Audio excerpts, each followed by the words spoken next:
हनुमान् श्रीपदो वायुपुत्रो रुद्रो नघोजरः अमृत्य वीरवीरश्च ग्रामवासो जनाश्रयः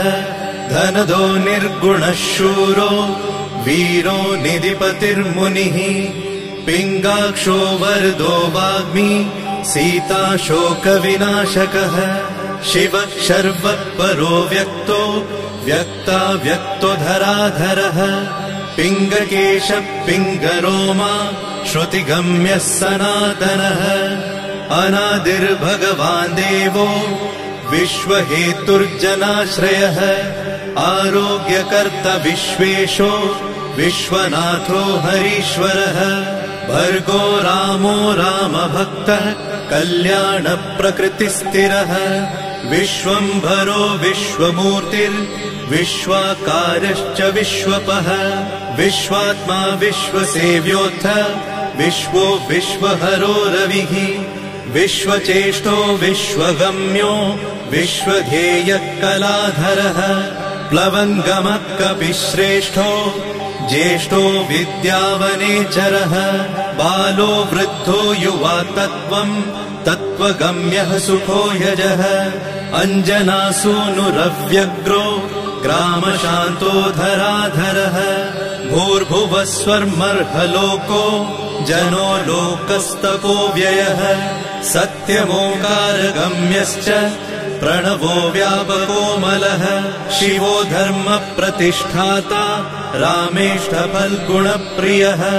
गोष्पदीकृतवाराशि पूर्णकामो धरापतिः रक्षोघ्नपुण्डरीकाक्ष शरणागतवत्सलः जानकी प्राणदाता च रक्षप्राणापहारकः पूर्णसत्त्वपीतवासा दिवाकरसमप्रभः द्रोणहर्ता शक्तिनेता शक्तिराक्षसमारकः रक्षोघ्नो रामदूतश्च शाकिनी जीवहारकः भुभुक्कारः तारातिर्गर्वपर्वतवेदनः हेतुर्मान् प्रांशुबीजम् च विश्वभर्ता जगद्गुरुः जगत्राता जगन्नाथो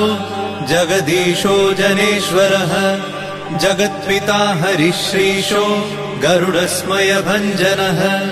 पार्थध्वजो वायुपुत्रो अमितपुच्छोऽमितप्रभः ब्रह्मपुच्छ परब्रह्म पुच्छो रामेष्ट एव च सुग्रीवादियुतो ज्ञानी वानरो वानरेश्वरः कल्पस्थायी चिरञ्जीवी प्रसन्नश्च सदाशिवः सन्मतिः सद्गतिर्भुक्ति मुक्तिदः कीर्तिदायकः कीर्तिः कीर्तिपदश्चैव समुद्रः श्रीपदः शिवः उदधिक्रमणो देवः संसारभयनाशनः वार्धिबन्धनकृद्विश्व जेता विश्वप्रतिष्ठितः लङ्कारिः कालपुरुषो लङ्केशगृहभञ्जनः भूतावासो वासुदेवो वसुस्त्रिभुवनेश्वरः श्रीरामदूतः कृष्णश्च लङ्काप्रासादभञ्जनः कृष्ण